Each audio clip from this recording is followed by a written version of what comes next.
Hello student, स्वागत है आपका हमारे यूट्यूब चैनल में। स्टूडेंट, आज हम कैलेंडर को पढ़ने वाले हैं, तो आप हमको मुश्किल से 10 या 15 मिनट दे दीजिए। मैं आपको वो सिखला दूंगा कि आप बिना कलम और कॉपी के आप उंगली पे गिन के भी जो है कि किसी भी सन का कोई भी पर्टिकुलर टाइम, कोई भी पर्टिकुलर दिन जो है कि आराम से निकाल सकते हैं। और ये देखिए, कोई मैजिक नहीं है, ये एक तरीका है जो हमने पढ़ा है और मैं आपको बताने वाला हूँ। तो जो है कि टाइम न गवाते हुए थोड़ा सा हम लोग सीख लेते हैं कि कैलेंडर जो है वो होता क्या है। देखिए, कैलेंडर में हमको पढ़ना क्या क्या होता है। एक तो दिन होता है, आप पहले सीख रहे हैं, आप आराम से इसको सीखिए, आप खुद बना लेंगे आराम से। एक तो दिन होता है, इसी में हमको सप्ताह भी पढ़ना पड़ता है, फिर महीना पढ़ना पड़ता है, अब आ जाता है साल, और यही सब मिला के हमारा जो है कि कैलेंडर बन जाता है। अब चूंकि हमको तो दिन निकालना है, तो उसके लिए हमको पढ़ना पड़ेगा। तो अब देखिएगा, कुछ बेसिक चीज़ें हम लोग सीख लेते हैं कि मान लीजिए हम कहें कि एक वर्ष में कितने दिन होते हैं। तो अगर साधारण वर्ष है, अगर ये साधारण वर्ष है तो 365 दिन होंगे, 365 दिन। और अगर आपने कभी कैलेंडर पढ़ा है तो आपको पता होगा कि हर 7वें दिन जो है कि एक दिन जो है कि रिपीट करने लगता है, एक दिन आपका रिपीट करने लगता है। तो हम इसमें विषम दिन निकालते हैं। तो विषम दिन कैसे निकालते हैं, तो दिया रहेगा जो दिन दिया है उसमें 7 से हम भाग दे देते हैं, और जब इसको 7 से भाग देते हैं तो हमारा आता है कि 52 सप्ताह हो जाएगा। क्योंकि जितना बार भाग लग जाए तो वो सप्ताह हो जाता है, तो 52 बार तो भाग लगेगा, तो 52 सप्ताह हो जाएगा। प्लस एक दिन एक्स्ट्रा हमारा बचता है, यही होता है विषम दिन, यही हमारा हो जाता है विषम दिन। अब चूंकि एक साधारण वर्ष में 365 दिन होते हैं तो विषम दिन एक होता है। और यही हम कहें कि एक लीप ईयर में, और लीप ईयर पता है आपको कि हर चौथे साल आता है, और लीप ईयर में 366 दिन होता है। और इसको 7 से भाग लगाएंगे तो 52 सप्ताह तो होगा ही, अब प्लस चूंकि 65 है, वही 66 है, तो 2 दिन, यानी कि इसमें 2 दिन विषम हो जाएगा। कहने का मतलब है कि अगर एक लीप ईयर है तो 7 से भाग देने पे 52 सप्ताह होता है, लेकिन 2 दिन एक्स्ट्रा होता है, और जो 2 दिन एक्स्ट्रा होता है वही हमारा विषम दिन हो जाता है। ठीक है। अब चूंकि कुछ और फैक्ट हम लोग देख लेते हैं, देखते हैं कि मान लीजिए कि 2007 है, तो 2007 जो है कि एक साधारण वर्ष है। तो हम कैसे जाने हैं, तो देखिए, एक तो इसका तरीका होता है कैसे निकाला जाता है। एक तो होता है कि लास्ट वाला जो 2 अंक होगा उसको 4 से आप भाग दीजिए। अगर वो 4 से पूरा कट जाएगा तो हो जाएगा आपका लीप ईयर। क्यों? क्योंकि हर चौथे साल जो है कि लीप ईयर रिपीट करता है। तो अगर 4 से 2 उसका कट गया, 2 उसका लास्ट का डिजिट अगर 2 कट गया तो समझिएगा कि वो लीप ईयर है। जैसे हम कहें कि 2012 लीप ईयर है कि साधारण ईयर वर्ष है, तो इसके लास्ट के 2 डिजिट को अगर 4 से भाग देंगे तो पूरा कट रहा है, यानी कि इसका मतलब है कि जो 2012 है वो हमारा लीप ईयर में काउंट किया जाएगा, और इसमें 366 दिन होगा, यानी कि दो विषम दिन होगा। ठीक है। अब इसको एक तरीके से और लिखा जा सकता है कि जैसे 2007 था, तो इसको लिख सकते हैं कि 2000 प्लस 7 वर्ष, 2000 प्लस 7 वर्ष भी हो जाएगा 2007। अब चूंकि जो शताब्दी वर्ष होता है उसको हमेशा 400 से काटा जाता है, और जो शताब्दी वर्ष नहीं होता है उसको 400 से काटा जाता है। ठीक है।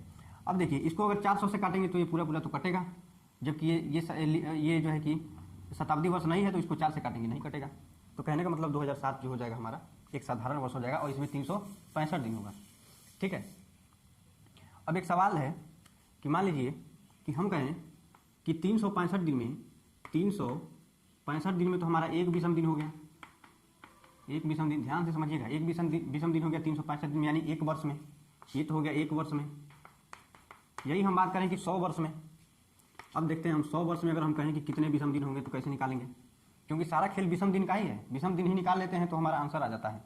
तो पहले हम विषम दिन निकालना सीख लेते हैं। अगर हम कहें कि 100 वर्ष में विषम दिन कितना होगा, क्योंकि आपको पता है कि जब 100 वर्ष चलेंगे तो 100 वर्ष में कुछ लीप ईयर भी आएगा, कुछ साधारण वर्ष भी आएगा, और लीप ईयर निकालने के लिए हम 4 से जो है कि भाग देते हैं। तो अगर 100 में 4 से भाग दिया जाएगा तो 25 बार जाएगा। तो आप कह सकते हैं कि 100 वर्ष में 100 साधारण वर्ष होगा, तो 100 साधारण वर्ष का मतलब कि 100 विषम दिन भी होगा, क्योंकि एक साधारण वर्ष में एक विषम दिन, तो 100 साधारण वर्ष में 100 विषम दिन। ठीक है। अब चूंकि इसमें कुछ जो है कि लीप ईयर आएगा, तो लीप ईयर का मतलब कि एक दिन और एक्स्ट्रा बढ़ जाएगा, तो पूरा काउंट किए हैं, यानी एक दिन और बढ़ेगा जितने भी लीप ईयर आएंगे। क्योंकि इसमें इसको भाग दे रहे हैं तो 25 आ रहा है। लेकिन थोड़ा सा ध्यान दीजिएगा कि ये जो 100 हो जाता है ना, 100वां जो वर्ष हो जाता है हमारा, इसको 400 से कटना बहुत जरूरी है, क्योंकि ये शताब्दी वर्ष हो जाता है, और जब तक 400 से शताब्दी वर्ष नहीं कटता है तब तक वो लीप ईयर में काउंट नहीं होता है। तो अगर ये नहीं कट रहा है तो ये 4 बार ही जाएगा, 24 चौको 96, यानी कि 100वां वर्ष हमारा लीप ईयर में काउंट नहीं होगा, तो एक दिन और कम हो जाएगा। ठीक है। अब चूंकि 100 दिन विषम तो होगा ही, 24 दिन और विषम हो जाएगा, तो एक जो है कि 100 वर्ष में कुल विषम दिनों की संख्या अगर निकालें तो 124 हो जाएगा। अब देखिए, आपको भी पता है, एक बात और जान लीजिए कि जो विषम दिन होता है विषम दिन होता है वो 6 से ज़्यादा नहीं हो सकता, क्योंकि जैसे 7वां दिन आएगा वो दिन रिपीट कर देगा, तो 6 से ज़्यादा विषम दिन नहीं आएगा। अगर 6 से विषम दिन ज़्यादा आता है तो उसको 7 से भाग दिया जाता है, क्योंकि यहाँ पे विषम दिन 124 है तो इसको 7 से भाग देना पड़ेगा। अगर इसको 7 से आप भाग देंगे तो यहाँ पे विषम दिन की संख्या हो जाएगा 5 विषम दिन। ठीक है, समझ लीजिए एक वर्ष में एक विषम दिन होता है, तो 100 वर्ष में कैसे निकालेंगे? क्योंकि 100 वर्ष में 100 साधारण वर्ष अगर लेके चलेंगे तो 100 दिन तो विषम ये हो जाएगा, और इसमें कुछ लीप ईयर होगा। जितने लीप ईयर होंगे उतना दिन और एक्स्ट्रा बढ़ता है, तो टोटल 124 विषम दिन होंगे 100 वर्ष में, और 7 से भाग देंगे तो विषम दिनों की संख्या आ जाएगा 5। अब चूंकि 100 वर्ष में हमको पता चल गया कि 5 विषम दिन होता है, 100 वर्ष में पता चल गया कि 5 दिन विषम होता है, तो अगर 200 वर्ष हम चलें, 200 वर्ष चलेंगे तो विषम दिनों की संख्या क्या हो जाएगा? 2 गुणे 5 हो जाएगा। 2 गुणे 5, क्योंकि 2 गुणे 100 लिख सकते हैं, तो 2 गुणे 5 लिख दे रहे हैं। विषम दिन कितना आ गया? 10। अब चूंकि 7 से ज़्यादा है तो 7 से ज़्यादा है तो 10 से 7 से भाग देना पड़ेगा, तो विषम दिन कितना आएगा? 3 विषम दिन। सीख लीजिए, बस इतना ही खेल है, उसके बाद से तो आप फटाफट लगा लेंगे। 3 विषम दिन हो गया। अब ऐसे ही चलें, अगर 300 वर्ष में देखा जाए तो 3 गुणे 5 कर देंगे, 3 गुणे 5 ये हो जाएगा आपका 15। 15 में 7 से भाग लगाएंगे तो 1 विषम दिन हो जाएगा। अब ऐसे ही चूंकि हम 100 साल, 200 साल, 300 साल कैसे निकाल रहे हैं, क्योंकि अब 400 साल अगर हम निकालेंगे, 400 वर्ष, और आपको पता है कि हर चौथे वर्ष जो होता है लीप ईयर जो है कि अकाउंट हो जाता है, तो अगर 400 वर्ष निकालें तो यहाँ पे देखिएगा, तो ये तो शताब्दी वर्ष है, तो ये 400 और 400 से पूरा कट जाएगा, तो इसमें लीप ईयर, इसमें जो है कि विषम दिन 0 हो जाएगा। और ऐसे भी करके देखते हैं तो 4 गुणे 5 लिखेंगे तो ये हमारा हो जाएगा 20। लेकिन आपको पता है कि 3 साल तक तो साधारण वर्ष रहेगा, लेकिन जैसे चौथा साल आएगा, जैसे ही चौथा साल आता है, एक दिन एक्स्ट्रा हो जाता है, तो वही एक दिन यहाँ पे बढ़ जाएगा, तो ये हो जाएगा 21 दिन। और 21 को विषम दिन का मतलब 7 से भाग देंगे तो विषम दिन आ जाएगा हमारा 0। बस आपको इतना ही समझना था कि 100 साल में 5 विषम दिन होता है, 200 साल में 3 विषम दिन होता है, 300 साल में 1 विषम दिन, और 400 साल में 1 विषम दिन भी नहीं होता है। ठीक है, अब आपका काम जो है कि खत्म हो गया। अब हम लोग सवाल को बड़े ही आसानी से लगा सकते हैं। बस आपको वो विषम दिन याद रखना है कि 100 साल अगर जाएंगे तो विषम दिन हमारा 5 हो जाएगा, वैसे ही 200 साल में 3 हो जाएगा, 300 साल में 1 हो जाएगा, और 400 साल में 0 दिन हो जाएगा। ठीक है, अब चूंकि और कुछ देख लेते हैं, जैसे मानिए कि 2020 कहें कि 2020 में कितने विषम दिन होंगे, तो यहाँ पे देखिएगा, इसको हम लिख सकते हैं 2000 प्लस 20।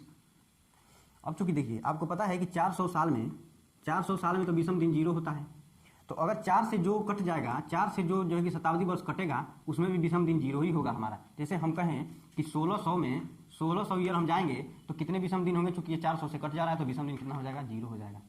अगर हम कहें कि 2000 तक कितने विषम दिन होंगे, तो 400 से ये पूरा कट जाएगा, तो विषम दिन हो जाएगा हमारा 0।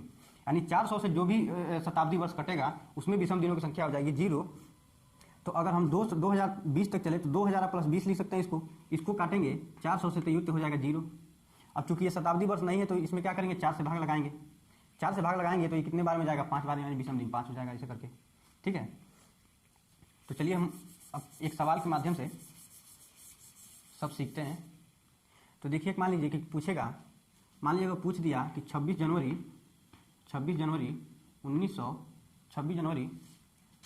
2000 अगर 20 का पूछ दिया, 2020 का अगर पूछ दिया, 26 जनवरी 2020 को कौन सा दिन था? तो देखिए हम कैसे निकालेंगे। अब चूंकि 2020 तक हमको जाना है, क्वेश्चन को एक बार समझिएगा, 2020 तक आपको जाना है, तो आप कैसे लिख सकते हैं? इसको आप लिख सकते हैं 2000 प्लस 20। और चूंकि 2020 में आपको जनवरी तक ही जाना है, तो आप इसको 26 दिन लिख दीजिए, 26 जनवरी तक जाना है आपको। अब देखिएगा, इसमें विषम दिन कैसे निकालेंगे, तो 2000 को आप 4 से भाग देंगे, 400 से, तो ये तो पूरा कट जाएगा, तो यहाँ विषम दिन हो जाएगा 0, प्लस करेंगे। अब चूंकि 2000 से 20 साल और अधिक जाना है हमको, और थोड़ा सा और इसमें ध्यान दीजिएगा कि 2019 तक है ना, 2020 तक हमको जाना है, तो 2019 तक तो हम पूरा 365 दिन लेके चलेंगे। लेकिन जैसे ही 220 चलेगा तो 26 दिन अभी चले हैं 220 में अभी 26 जनवरी तक ही चले हैं, तो जो लास्ट ईयर होता है उसका बचा हुआ दिन ही सिर्फ लिखा जाता है। कहने का मतलब ये है कि जो 2019 खत्म हुआ था वो तो खत्म हो गया था, लेकिन जैसे 2020 चला है तो अभी खत्म तो हुआ नहीं है, क्योंकि 2020 में अभी 26 तारीख तक ही हम चले हैं, तो 26 दिन लिखेंगे। और चूंकि जब 26 दिन ही लिखेंगे तो यहाँ जो हो जाएगा वो हो जाएगा हमारा 19 वर्ष, क्योंकि 2019 तक हम पूरा चले हैं और 2020 में सिर्फ 26 दिन तक चले हैं, तो उसका बचा हुआ दिन यहाँ पे लिख देंगे। अब इसमें देखिए 19 साल में कुछ तो लीप ईयर होगा, तो अगर इसको 4 से काटेंगे तो कितने बार तक जा सकता है? 4 चौको 16, यानी 4 बार जा सकता है। तो 4 दिन और इसमें एक्स्ट्रा जुड़ जाएगा, तो ये कितना हो जाएगा, 9 4 23 दिन, और इधर से जो है बचा है 26 दिन।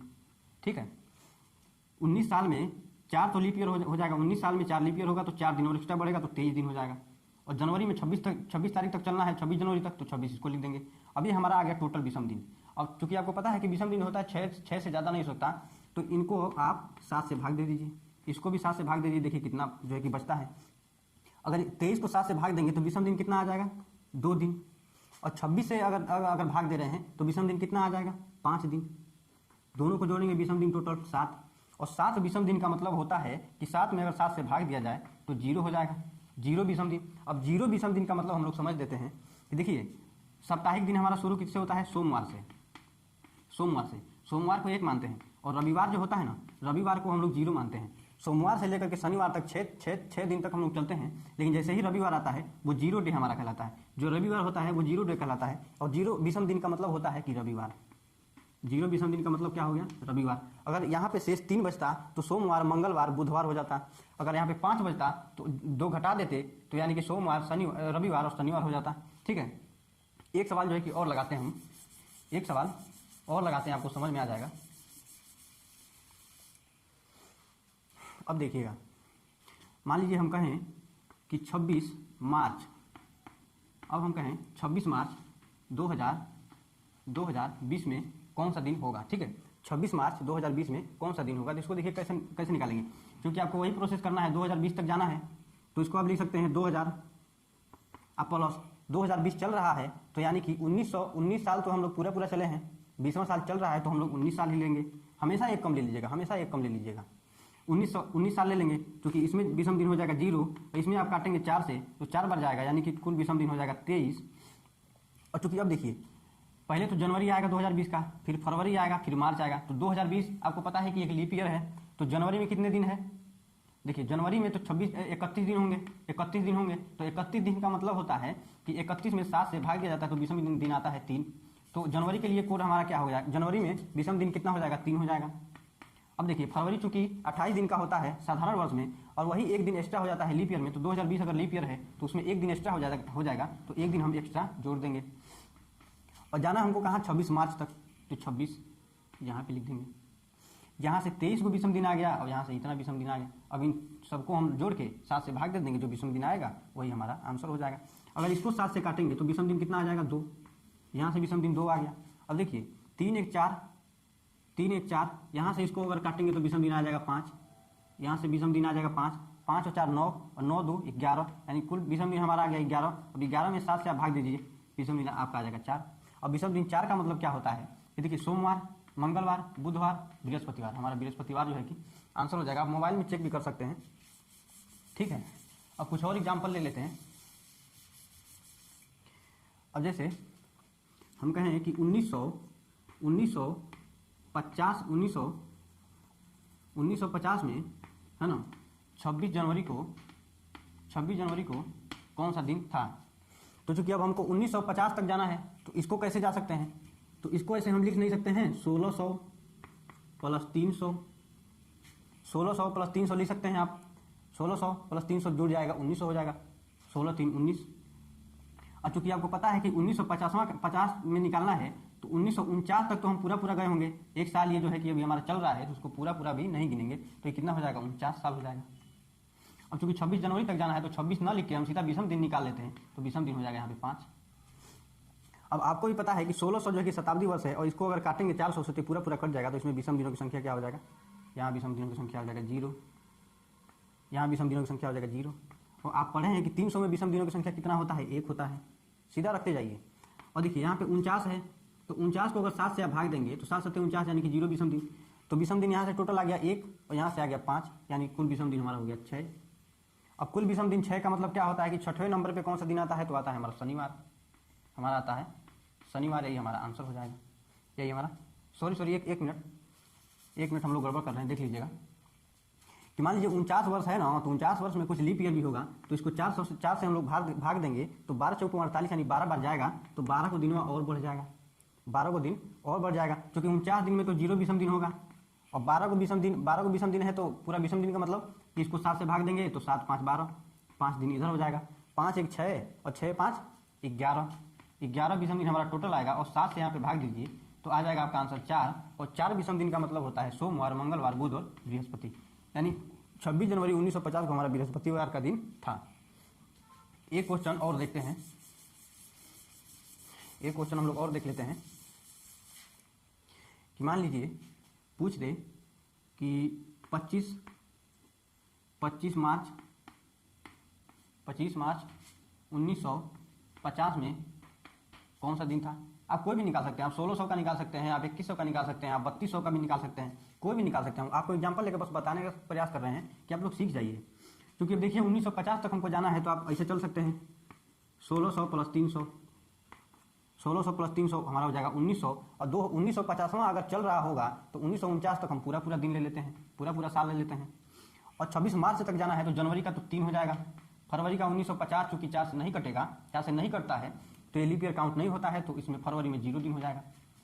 और चूंकि मार्च में हमको जाना है 25 दिन, तो 25 का मतलब होता है 7 तरीके का 4 दिन, और 4 दिन इधर हो जाएगा। अब देखिएगा 1600 में तो 0 दिन विषम हो जाएगा। 300 साल में आप पढ़े हैं कि 1 विषम दिन होता है, ठीक है। वैसे ही अगर 49 को अगर 4 से काटा जाए तो इसमें लीप ईयर भी मिलेगा, तो 12 बार जाएगा, तो यानी 12 दिन और एक्स्ट्रा हो जाएगा। 49 दिन तो एक्स्ट्रा होगा ही, 12 दिन लीप ईयर का एक्स्ट्रा हो जाएगा। तो अब देखिए इसको 7 से आप भाग देंगे तो यहाँ तो हो जाएगा 0 दिन, 0 विषम दिन। और इस 12 को अगर 7 से भाग देंगे तो यहाँ हो जाएगा 5। तो अब देखिए अब पूरा दिन 1 विषम दिन, और यहाँ से 5 को विषम दिन, अब प्लस 4 3 7 को विषम दिन। तो 7 विषम दिन का मतलब 0, और 5 1 6, 6 का मतलब क्या होता है शनिवार, 6 का मतलब होता है शनिवार। यही हमारा आंसर हो जाएगा। तो आई होप कि आप लोग को वीडियो जो है कि अच्छा लगा होगा, और अच्छा लगा होगा तो भाई शेयर वेयर कर दीजिएगा ताकि और भी लोग इस चीज़ को पढ़ सकें। और अगर नहीं समझ में आया है तो कमेंट कीजिएगा, क्योंकि अभी ये शुरुआत है, इसको और भी अच्छे से हम बताने का प्रयास करेंगे। तो चलिए आज के लिए बस इतना ही। जय हिंद।